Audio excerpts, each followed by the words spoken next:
Welcome to Curiosity, where every story is steeped in mystery. Today, we enter Nero Wolfe's brownstone on West 35th Street for the Three Brothers. It's a tale of disputed inheritance, family secrets, and the shadows that linger when blood ties are called into question. Before we begin, I'd love to know where in the world you're listening from. Drop it in the comments. So settle in, pour yourself a warm cup of tea, and let the mystery unfold. The Three Brothers. Chapter 1. An Exceptional Fee. It was Tuesday morning, the second week of May, and Nero Wolfe was in the plant rooms. This was as predictable as sunrise, since the hands of the office clock stood at 20 minutes past 10, placing us squarely in the middle of his morning session with the orchids. I was at my desk typing up the notes from our last case, a simple but lucrative matter involving a cosmetics manufacturer, when the doorbell rang. I went to the hall, took a look through the one-way glass, and saw a stranger, a tall, lean man in his 60s with silver hair and the kind of tailoring you don't find on a rack. He had the bearing of someone accustomed to being listened to and the slightly impatient expression of a man who didn't like to be kept waiting. I opened the door. "My name is Martin Phillips," he said before I could speak. "I need to see Nero Wolfe. It's urgent."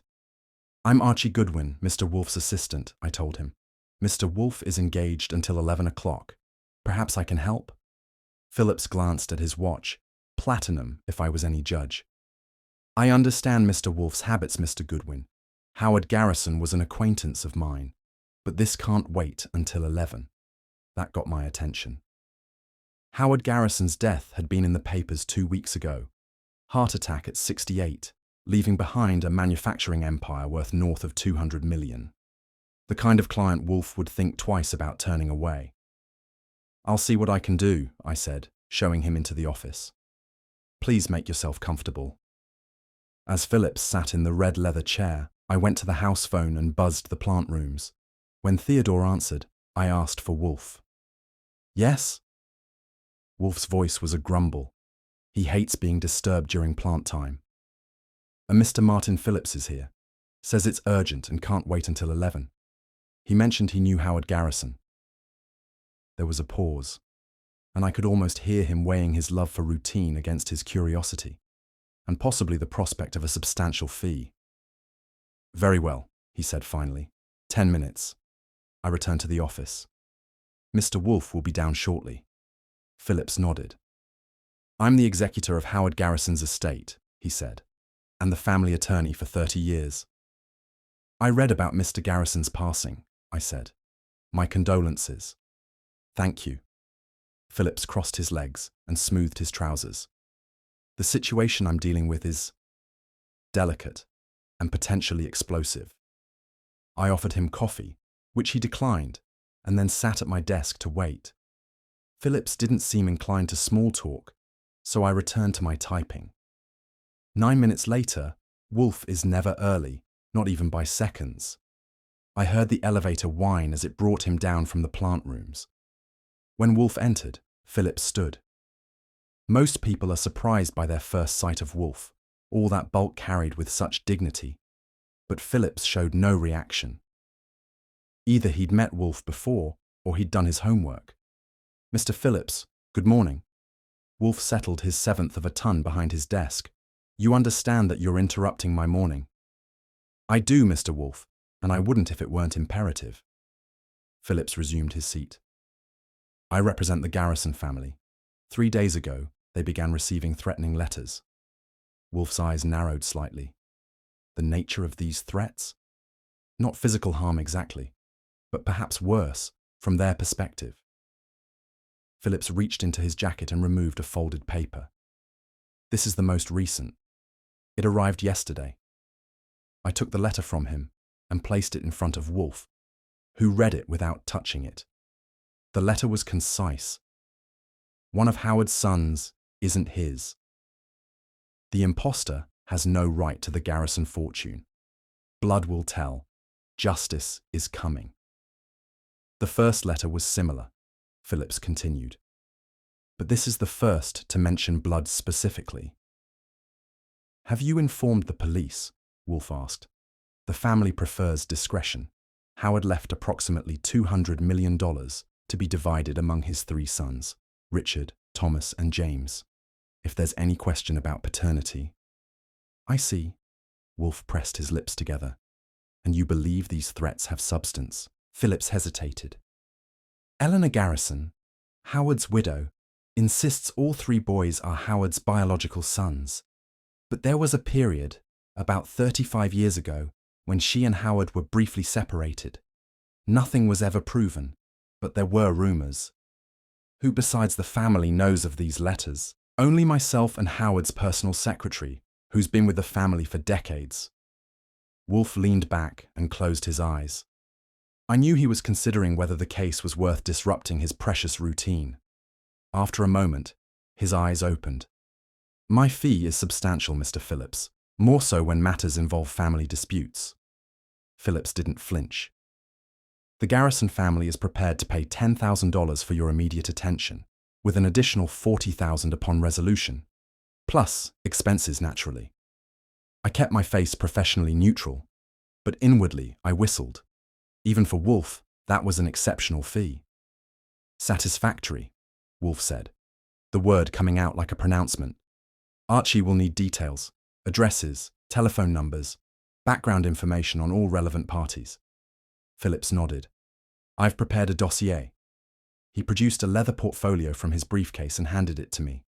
Also, Wolfe continued, I will need to speak with the three brothers and Mrs. Garrison, preferably here. I'll arrange it. Phillips stood. Thank you, Mr. Wolfe. Speed is essential. The final distribution of the estate is scheduled for next Monday. After Phillips left, I looked at Wolfe. 50,000 plus expenses. Someone's worried.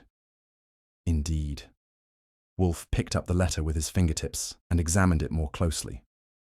Archie, what do you make of this? Not the content, but the object itself. I took another look. Good quality paper, typed on an electric, probably an IBM Selectric from the font.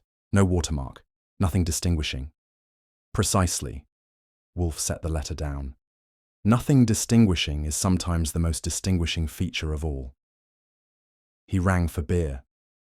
I opened the portfolio and began reviewing the Garrison family details. Wolfe's gaze drifted to the globe beside his desk, and I knew we were both thinking the same thing. $50,000 would buy a lot of orchids and beer. All we had to do was figure out which of three wealthy brothers had something to hide. Chapter 2. Blood Will Tell. The Garrison estate occupied 2 acres in Westchester County, with a main house that made no apologies for its grandeur. Howard Garrison had clearly subscribed to the theory that if you've got it, there's no sense pretending you don't. I parked the sedan near a 3-car garage that housed vehicles worth more than most people's homes, and made my way to the front entrance. The door was opened by a tall, spare man who might have been anywhere from 60 to 80, with the posture of someone who had spent decades disapproving of other people's behavior. I'm Archie Goodwin representing Nero Wolfe, I told him. The family is expecting me. Indeed, sir. I am Hastings. He stepped back to admit me. Mrs. Garrison is in the solarium. I'll inform her of your arrival. While he was gone, I took inventory of the foyer, marble floor, crystal chandelier, mahogany staircase, and oil paintings of stern-looking men who shared the Garrison jawline. It was the kind of place where you could tell the furniture cost more than it appeared to, which is the real mark of money. Hastings returned. Mrs. Garrison will see you now. This way, sir. The solarium was at the back of the house, a glass-enclosed room filled with tropical plants that would have impressed even Wolfe. Seated in a wicker chair was a woman in her early 60s who wore her age the way wealthy women do, not as an affliction, but as another accessory to be managed with expert care. Mr. Goodwin, she said, extending a hand adorned with a diamond that could have paid my salary for a year. I'm Eleanor Garrison. Martin said you'd be coming. Thank you for seeing me, Mrs. Garrison. I took the chair she indicated. Mr. Wolfe feels it's important to understand the family dynamics before pursuing this matter further. Of course. She smiled, but it didn't quite reach her eyes. Though I'm not sure what there is to pursue. These letters are nothing but malicious nonsense. They've upset you, though. Naturally, coming so soon after Howard's death. She adjusted the sleeve of her silk blouse. It's cruel. Could you tell me about your sons?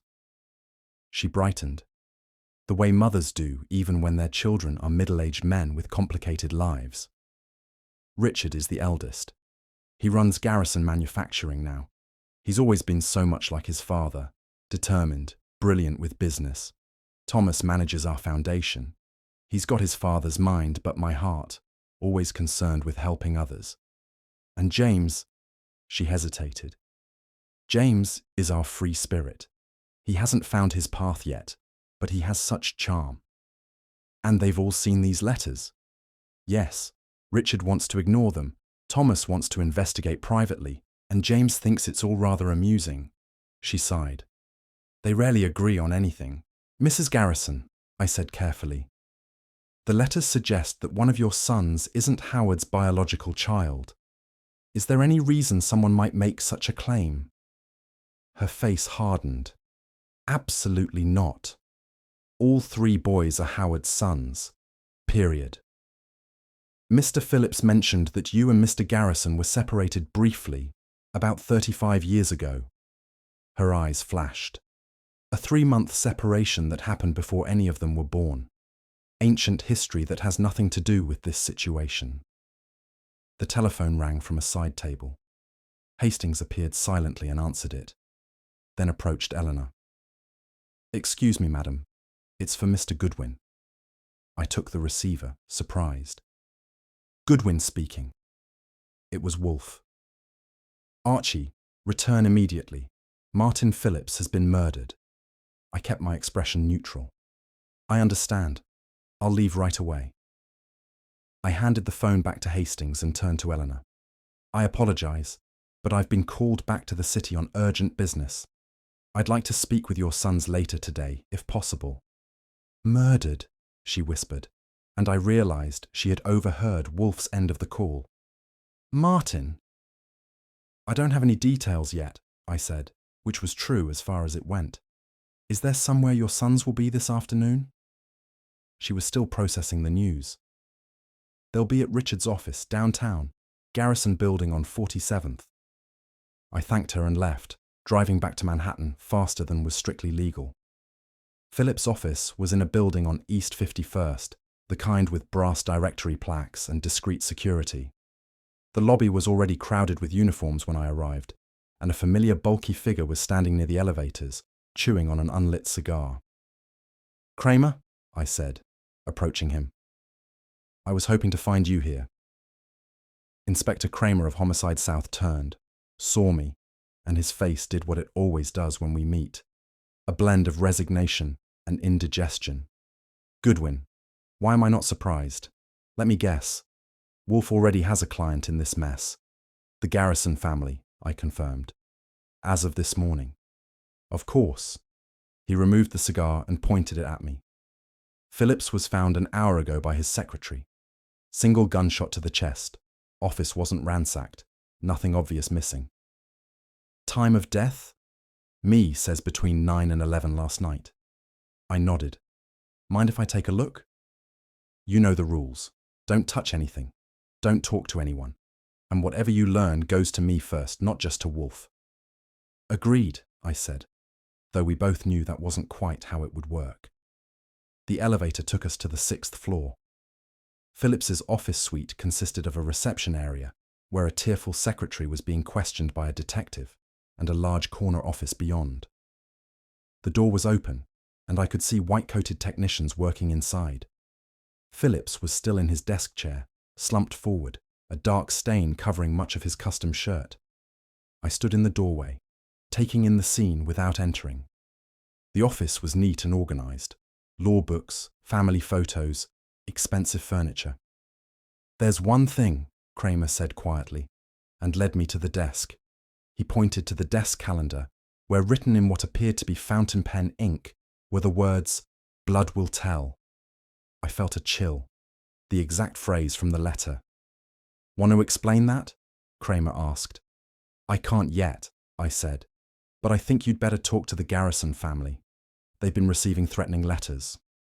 Already on my list, he said grimly, and I'll be talking to Wolfe too. He's expecting you, I said, which was true. Wolfe always expects Kramer when there's a murder. I left the building and headed for the brownstone. The game had changed, and I needed to report to Wolfe. Whatever was happening with the Garrison family had just moved from threatening letters to murder, and somewhere in that family Bible was a secret worth killing for. Chapter 3. Family Matters. By the time I returned to the brownstone, Wolfe was back in the plant rooms for his afternoon session. I typed up my report on the visit to the Garrison estate and my observations at Phillips's office, printed it out, and left it on his desk for review at 4 o'clock. Then I made phone calls to arrange for the 3 Garrison brothers to visit separately that evening. At 6, when Wolfe came down to the office, he rang for beer, took his chair, and leaned back. "The brothers have agreed to come?" he asked. "Yes, sir," I confirmed. "Richard at 7, Thomas at 8, and James at 9. I told them each it would take less than an hour."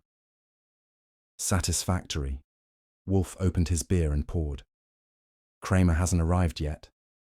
"Nope, but he knows we're involved, so he'll be here eventually." "Indeed." Wolfe took a swallow of beer. "Your impression of Mrs. Garrison?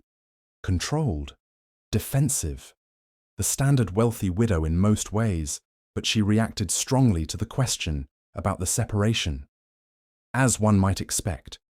Wolfe made a slight noise that might have been agreement or just contentment with his beer. "We'll need that family Bible, Archie."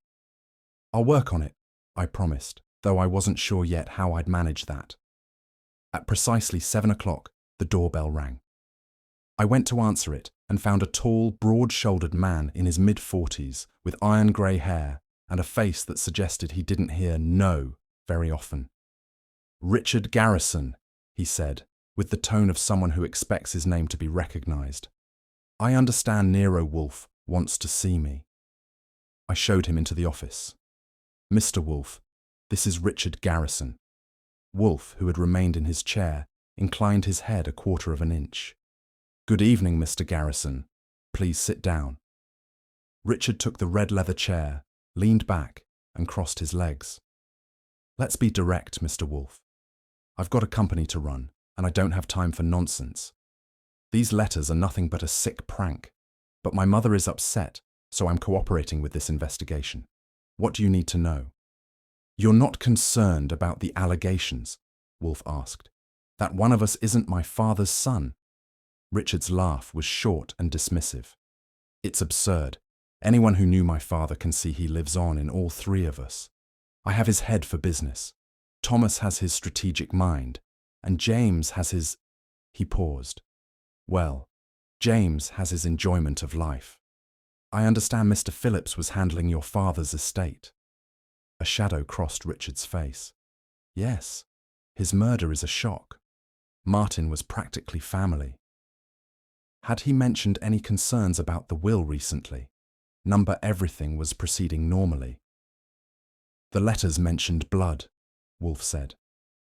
"Do you have any family documents, birth certificates, perhaps a family Bible with records?" Richard nodded. "There's an old Bible that belonged to my grandfather. All our births were recorded in it." "I would like to examine it," Wolfe said. "I'm afraid that's not possible," Richard replied. "Someone broke into the estate last week. Several items were taken, including the Bible. Mother was quite upset about it." Wolfe's eyebrows rose slightly. "Was this reported to the police?" "Of course," Richard said, a bit too quickly. "But it's a family heirloom, not particularly valuable except to us." We asked a few more questions before Richard left, and precisely at 8, the doorbell rang again. I opened the door to find a leaner, more scholarly-looking version of Richard. Where Richard gave the impression of forceful authority, Thomas Garrison radiated thoughtful composure. "Thomas Garrison," he said with a warm smile. "You must be Archie Goodwin. I've read about you." I showed him in, and the introductions were made. Thomas sat in the red leather chair his brother had vacated an hour earlier. "Mr. Garrison," Wolfe began, "what is your view of these threatening letters?" Thomas considered the question. "I believe they're serious. Unlike my brother, someone clearly has information, or thinks they do, about our family. And now, Martin is dead." "You think the letters and the murder are connected?" "Don't you?" Thomas raised an eyebrow. "The timing is too coincidental." "Tell me about your role in the family," Wolfe said. "I manage the Garrison Foundation," Thomas explained. "We fund education initiatives, medical research, and community development. It's what my father wanted, to give back." "And your brothers? Do you work closely with them?" Thomas smiled diplomatically. "Richard runs the business side. He's brilliant at it. We coordinate on the foundation's endowment, of course. James has no official role." "And your relationship with them?" "We're brothers," Thomas said simply. "We don't always agree, but we're family." "Mr. Wolfe asked Richard about a family Bible," I interjected. "He said it was stolen in a break-in." Thomas frowned. "Was it? I hadn't heard about any break-in, but I've been in Boston for a conference the past week. Just got back this morning." Wolfe noted this discrepancy without comment. After Thomas left, James Garrison arrived, half an hour early. "Sorry," he said with an easy grin. "I was in the neighborhood and thought I'd chance it." James was the youngest, perhaps 35, and the only one who didn't immediately remind me of Howard Garrison's newspaper photos. Where his brothers were polished and composed, James had a casual dishevelment that somehow looked expensive. His suit probably cost more than theirs, but he wore it like he'd slept in it. I know, he said, flopping into the red leather chair. "I'm the family disappointment. Richard builds the empire, Thomas saves the world, and I spend the money." He shrugged. "Someone has to do it. You have no role in the family business?" Wolfe asked. "I sit on the board and nod at appropriate moments," James said. "Look, Mr. Wolfe, why don't we cut to the chase? You want to know if I'm the cuckoo in the nest, right? The one who isn't Howard's son." "Is that what you believe?" Wolfe asked calmly. James laughed. "God, no. I'm a Garrison through and through. Just ask any of my ex-girlfriends. I have my father's charming inability to commit." "The family Bible was mentioned by your brother. Do you know anything about it?" "The Bible?" James looked genuinely puzzled. "No. Mother keeps all that stuff. Birth records, family photos, heirlooms. She's the custodian of family history." When James left at 9:30, Wolfe leaned back in his chair and closed his eyes. "Interesting," he murmured. "3 different stories about the Bible," I noted. "Yes," Wolfe said, "and I suspect only one of them is true. Archie, first thing tomorrow, I want you to locate Dr. Bernard Klein. And I want Saul to verify this reported break-in." I nodded. The Garrison brothers were a study in contrasts, united only by their inheritance, and possibly by the fact that one of them might not be a Garrison at all. Chapter 4. The Missing Bible. I was at my desk at 8 the next morning when the phone rang. It was Saul Panzer. "Good morning, Archie," he said in that quiet, unhurried voice that never betrayed whether he was calling to report finding a lost button or solving the mystery of the Sphinx. "I checked with the Westchester County Police about that break-in at the Garrison estate. And there wasn't one, at least none reported in the past 3 months." "Interesting," I said. "Hold for Mr. Wolfe." "No, I'm still working. Just thought you'd want to know that before you start your day." I thanked him and hung up, just as Wolfe's elevator groaned its way down from the plant rooms. He entered the office precisely at 9, lowered himself into his chair, and rang for Fritz to bring his breakfast beer. "Saul reports that no break-in was reported at the Garrison estate," I told him. Wolfe's eyes narrowed slightly. "Indeed. So Richard Garrison lied." "Unless it wasn't reported to the police," I suggested. "Possible, but improbable. A household of that stature, with valuables and security concerns, Would certainly report a break-in for insurance purposes, if nothing else. Wolfe picked up his beer. You have the address for Dr. Klein? Yes, sir. His office is on Park Avenue. I've scheduled an appointment for this afternoon. Good. And the Garrison Company offices? The Garrison building on 47th Street. I thought I'd head there this morning. Wolfe nodded. Satisfactory. I finished my coffee, grabbed my hat, and headed downtown. The Garrison building wasn't the tallest structure in Manhattan, but it had the kind of solid, imposing presence that suggested it had been there longer than most of its neighbors and would remain after they were gone. The lobby featured a massive stone relief of the Garrison Manufacturing logo, a stylized G inside a gear. The receptionist at the executive floor looked like she'd been selected as carefully as the furniture. I'm sorry, Mr. Goodwin, but Mr. Garrison is in meetings all morning, she informed me after I handed her my card. That's all right, I said, giving her my most professional smile. I don't need to see Mr. Garrison. I'd like to speak with his executive assistant. 5 minutes later, I was sitting across from Margaret Wells, a sharp-eyed woman in her 50s who had the air of someone who knew where all the bodies were buried, figuratively speaking. I understand you worked with Martin Phillips on estate matters, I said, after introducing myself. Yes, she said cautiously. For many years. Had he seemed concerned about anything recently, particularly regarding the Howard Garrison estate? She considered the question. Mr. Phillips was always discreet, but he did visit the archives last week, which was unusual. Archives. The company archives. She gestured toward a door at the end of the corridor. We maintain records going back to the company's founding. Mr. Phillips spent several hours there on Thursday. Would it be possible for me to see the archives? She hesitated. I'd need Mr. Garrison's permission. Of course, I said. But perhaps you could tell me if there are family records stored there as well as business documents. Some, she admitted. Mr. Howard was traditional. He kept certain family papers with the company records, believed the family and the business were inseparable.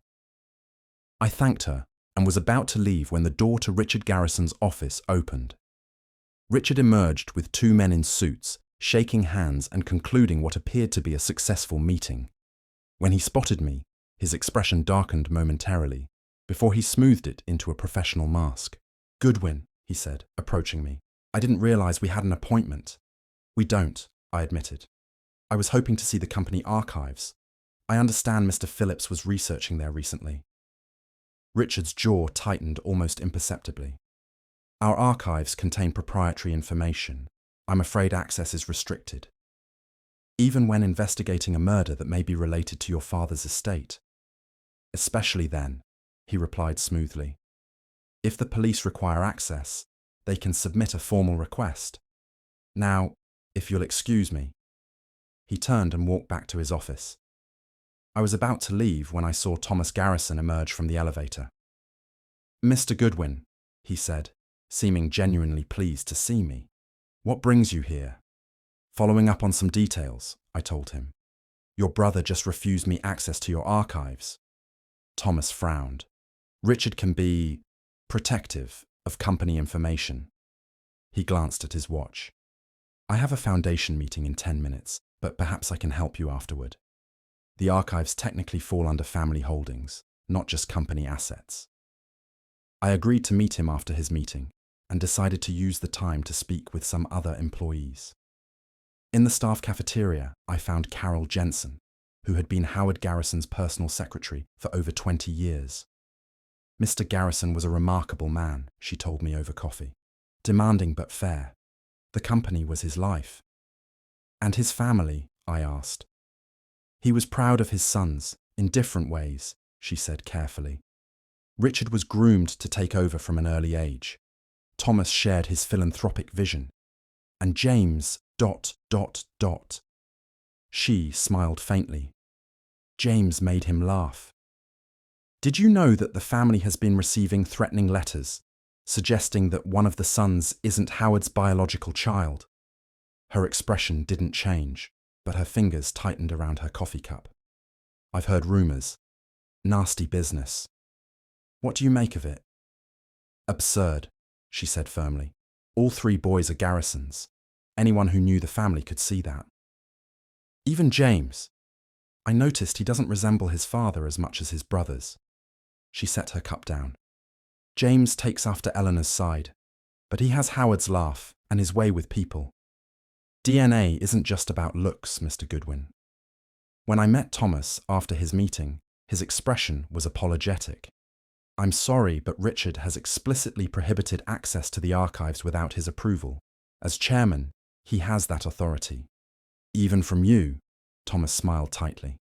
Family dynamics can be complicated, Mr. Goodwin. Richard is concerned about maintaining control during this transition period.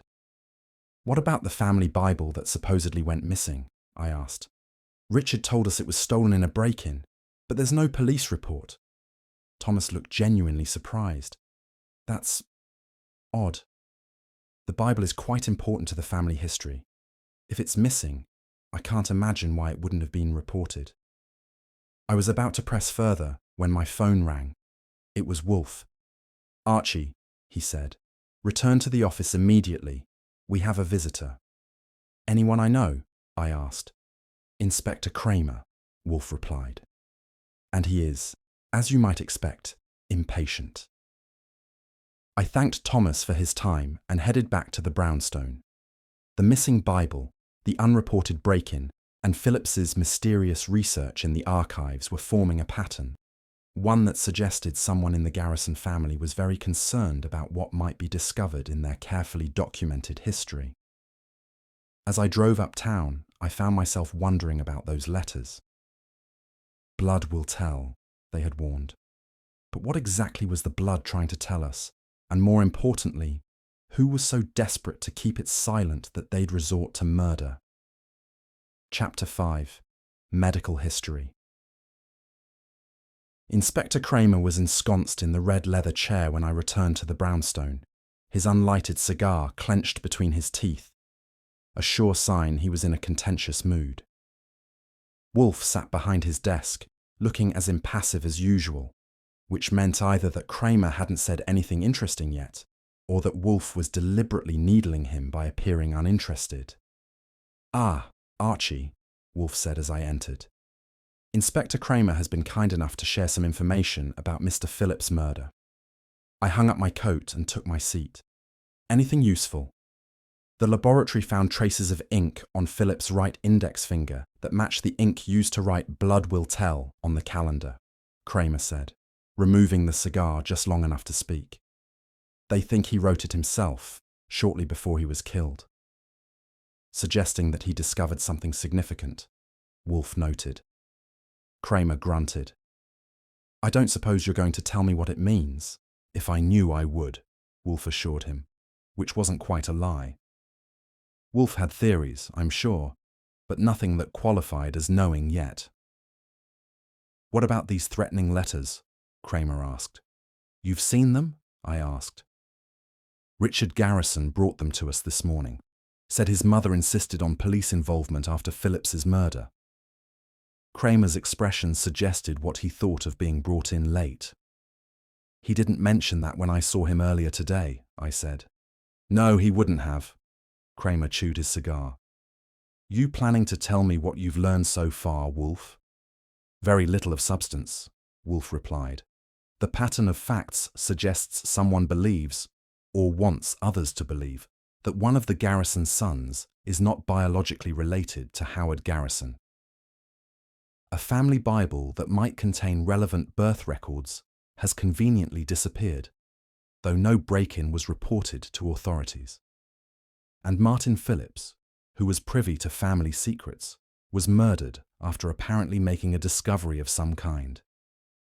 That's it? Kramer looked skeptical. For now. Wolfe touched his fingertips together. Archie has an appointment with Dr. Bernard Klein this afternoon. He was the family physician. Kramer nodded. I've got people checking financial records, phone logs, and alibis.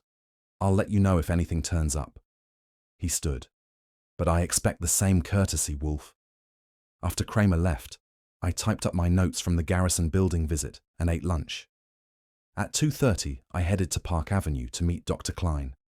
Bernard Klein, MD, had the kind of medical practice where the waiting room featured original artwork and fresh orchids, which immediately made me think he'd be of particular interest to Wolfe. The doctor himself was in his 70s, with a full head of white hair and the precise movements of a man who had spent decades performing delicate procedures. "Mr. Goodwin," he said when his receptionist ushered me into his office, "I understand you're working with Nero Wolfe on the Garrison matter." "That's right." I took the offered chair. "We appreciate your time, Doctor." "I've known the Garrison family for over 40 years, he said, settling behind his desk. "Howard was not just my patient but my friend. His death was a great loss, though not unexpected. His heart had been weakening for some time." "We're investigating some threatening letters the family received," I told him, "and now Martin Phillips' murder. We believe there may be a connection." "I read about Martin," Klein said, shaking his head. "Terrible business, but I fail to see how I can help with that." "The letters suggest that one of Howard Garrison's sons might not be his biological child," I said, watching his face carefully. Klein's expression didn't change. "I'm afraid I can't discuss my patient's medical information, Mr. Goodwin. Even deceased patients. Doctor-patient confidentiality extends beyond death." "Of course," I agreed. "But this is a murder investigation now. And if someone in the family has a medical history they're unaware of, it could be relevant to their health as well." "Still," he said firmly, "I cannot violate medical ethics." I tried a different approach. "Dr. Klein, did Martin Phillips contact you recently about the Garrison family medical records?" A flicker crossed his face. "I don't recall any such contact." He was lying, but I couldn't call him on it directly. "The thing is, Doctor, if Phillips discovered something in those records that led to his murder, withholding that information might make you an accessory after the fact." Klein's professional calm cracked slightly. "That's preposterous. I've done nothing wrong." "I'm not suggesting you have," I said. "But if you know something that could help identify a murderer, you have a moral obligation to share it, regardless of medical ethics." He was silent for a long moment, considering. Finally, he sighed. "I can tell you this much, Mr. Goodwin. Howard Garrison had the mumps as a young man. It's a matter of medical record. And the significance of that. In some cases, mumps can cause temporary sterility in adult males. It's a well-documented side effect." I felt a tingle at the base of my skull, the kind you get when pieces start falling into place.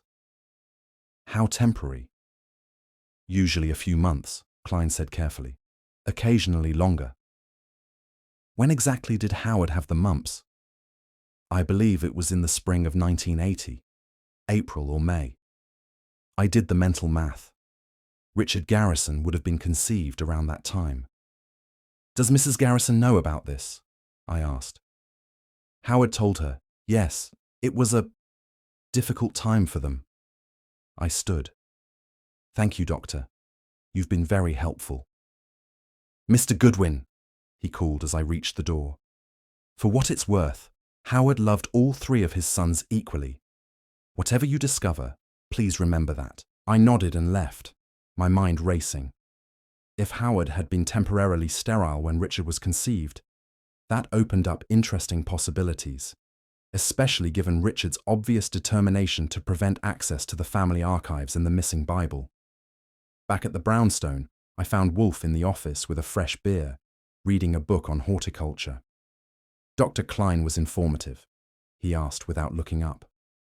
"Very." I sat at my desk. Howard Garrison had mumps in the spring of 1980, which would have made him temporarily sterile around the time Richard was conceived. Wolfe closed his book. Interesting. And Mrs. Garrison was briefly separated from her husband during that period. "With rumors about Howard's brother Charles," I added. "Indeed." Wolfe's eyes half closed, a sign he was thinking. "Saul called while you were out." He's located someone who might be able to help us access the garrison archives. Who? A former employee named David Wilson. He worked in records management until his retirement 3 years ago. Wolfe picked up his beer. I'd like you to speak with him tomorrow. And this evening? This evening, Archie, we have a dinner engagement. I raised my eyebrows. We do? Yes. Fritz is preparing something special, and we'll have a guest. Who? Wolfe permitted himself a small smile. Lily Rowan. I believe she moves in the same social circles as Eleanor Garrison, does she not? I grinned. She does indeed. I'll call her right away. As I dialed Lily's number, I reflected that the Garrison family's carefully constructed facade was beginning to show cracks. The question was whether those cracks would reveal which son wasn't Howard's biological child, or whether someone would kill again to keep that secret buried. Chapter 6. Separation Anxiety. Dinner with Lily Rowan was everything Fritz could make it. Spring asparagus with hollandaise, duck breast with cherry reduction, and a chocolate soufflé that would make a French chef contemplate career change. Wolfe was at his most charming, which for him meant listening attentively and offering occasional insights while consuming impressive quantities of perfectly prepared food. Lily, looking spectacular in a dark green dress that matched her eyes, waited until coffee was served before getting down to business. So, Escamillo, she said, using the nickname she'd given me years ago, you want to know about Eleanor Garrison's past indiscretions. That's not like you to take an interest in ancient gossip. It might be relevant to a current case, I told her. The threatening letters, she nodded. And Martin Phillips' murder.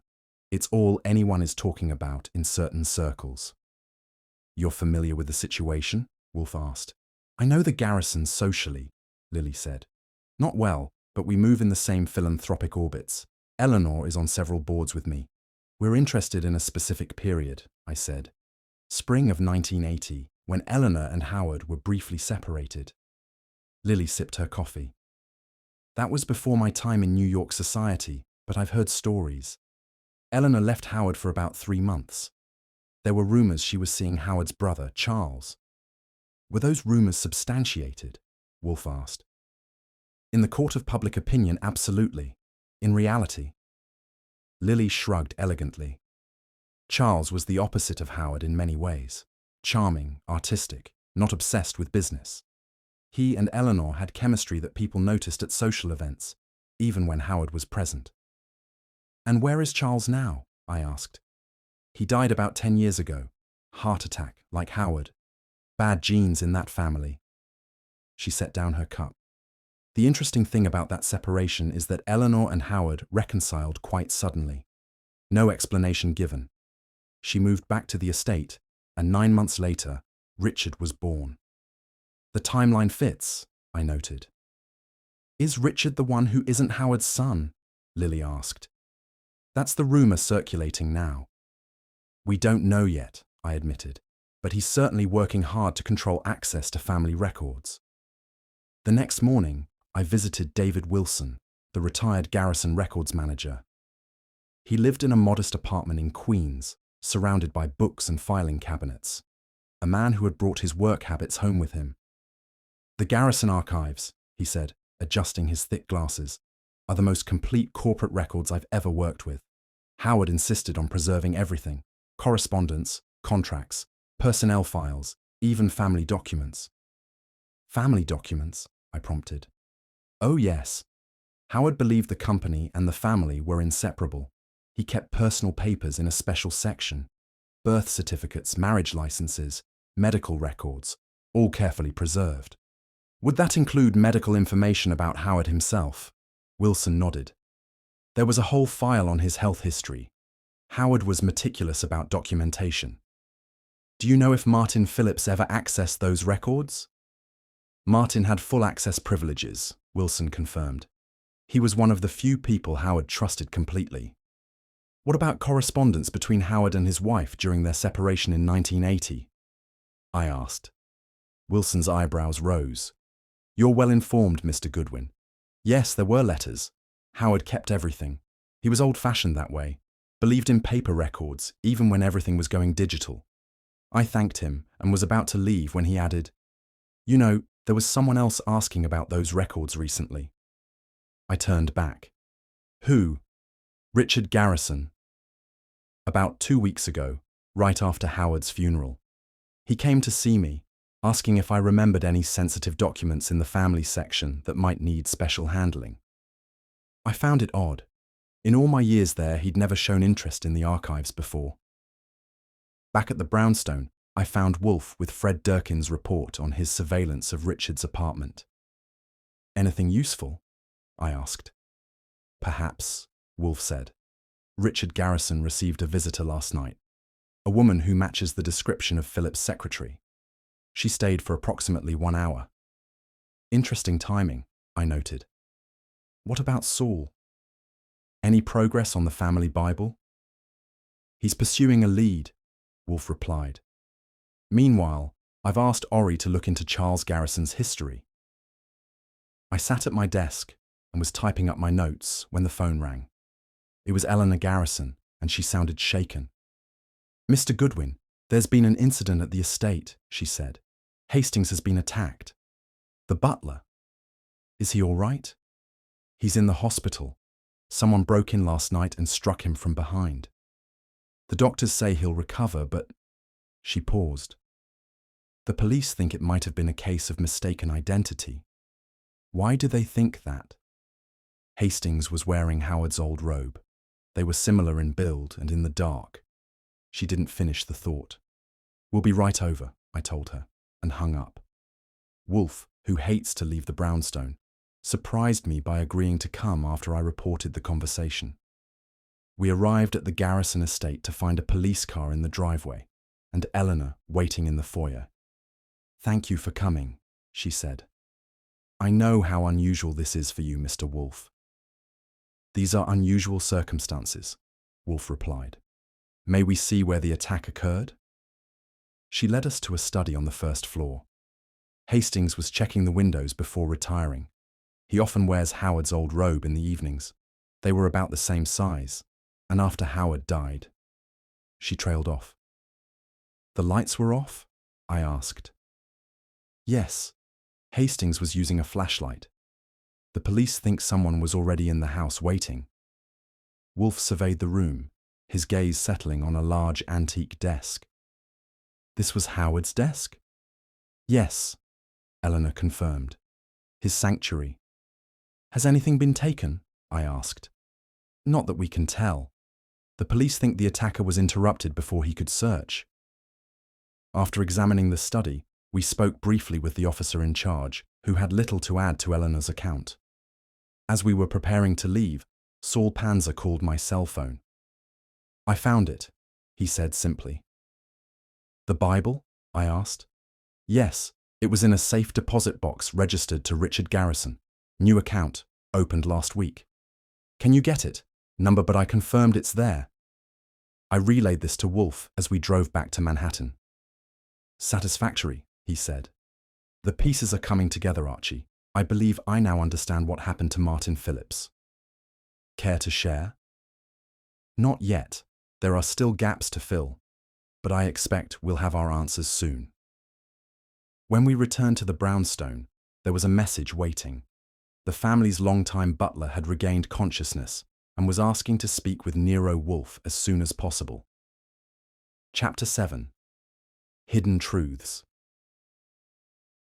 Hastings was in a private room at New York Presbyterian, looking considerably frailer in a hospital gown than he had in his butler's attire.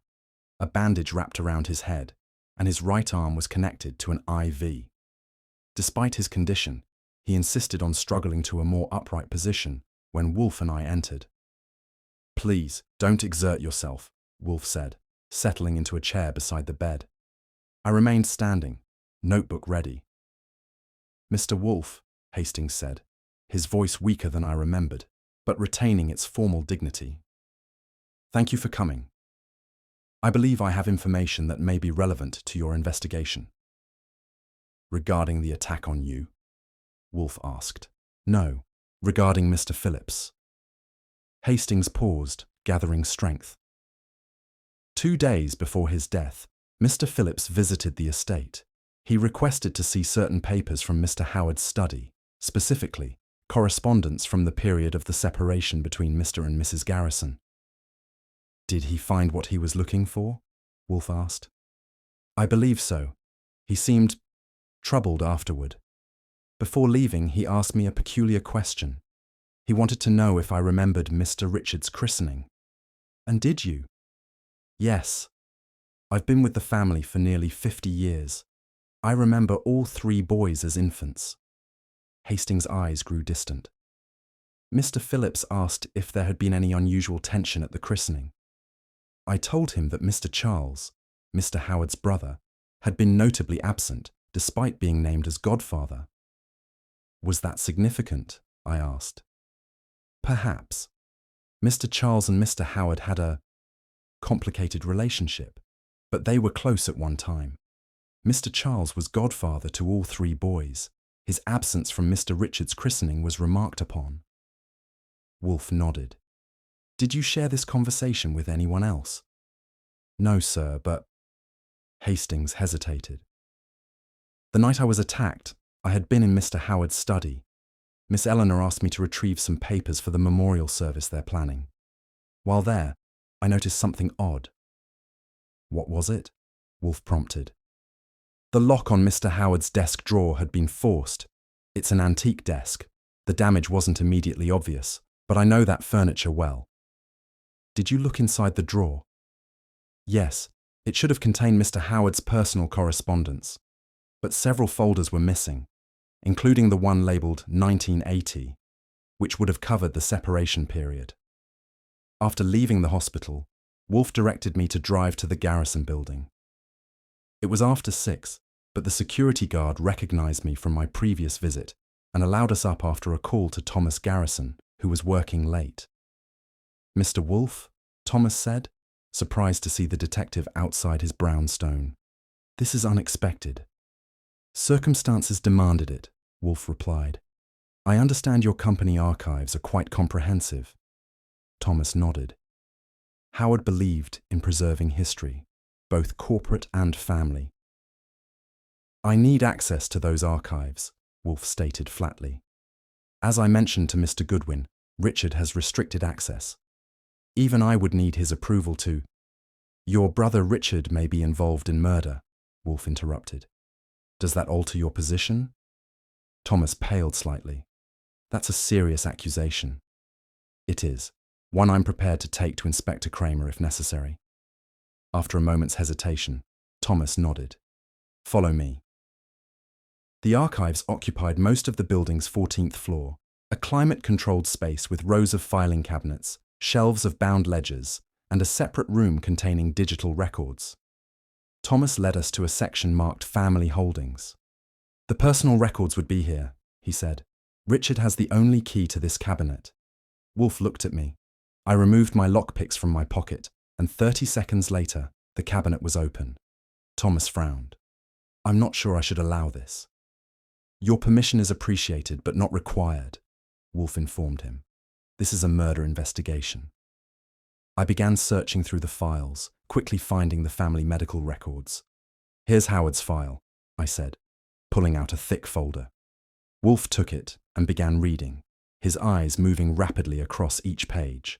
After several minutes, he nodded, apparently finding confirmation of something.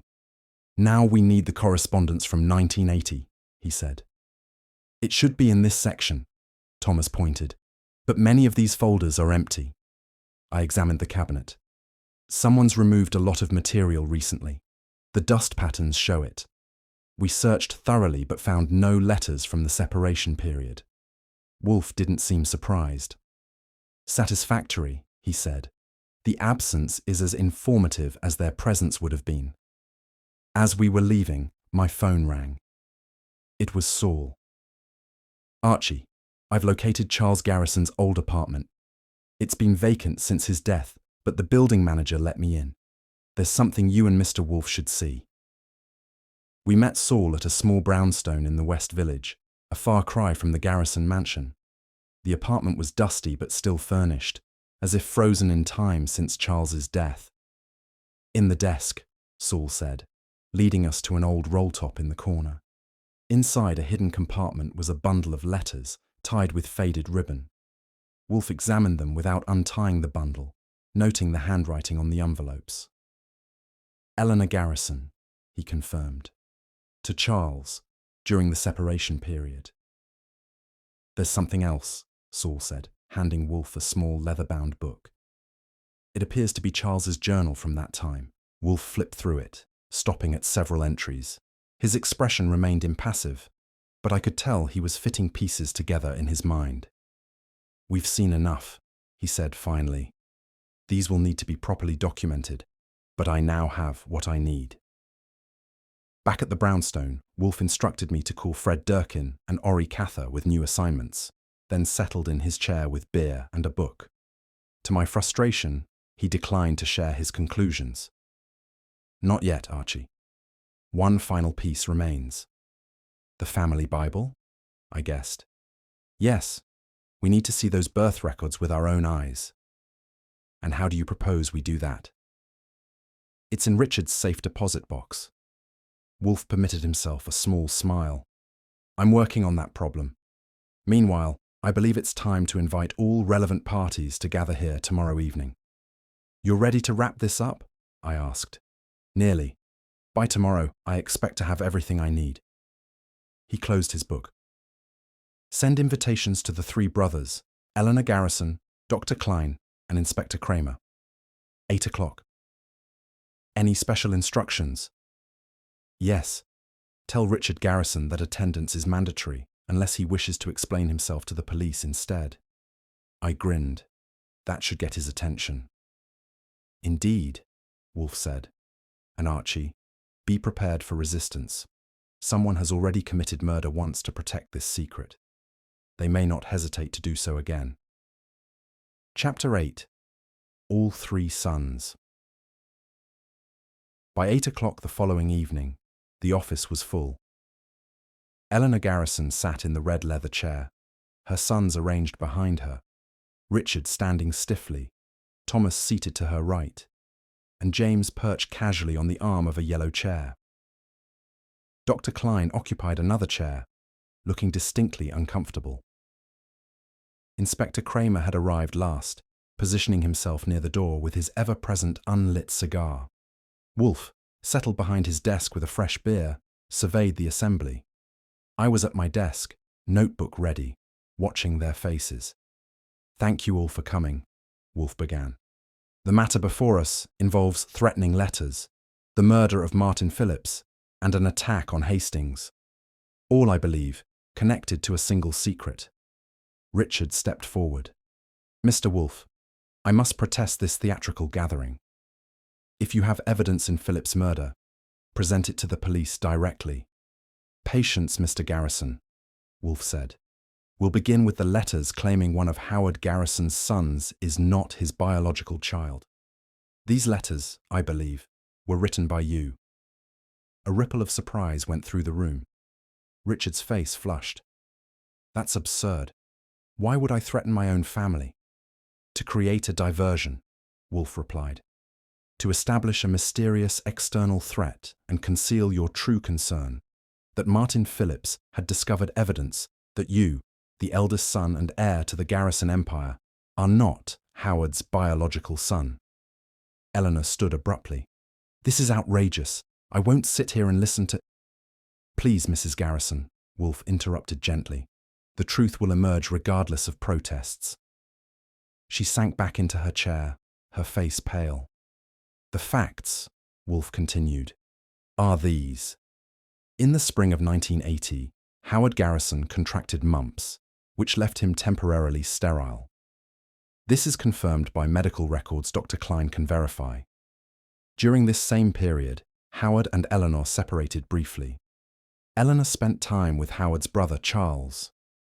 All eyes turned to Eleanor, who sat rigidly, her hands clasped in her lap. Approximately 9 months later, Richard was born.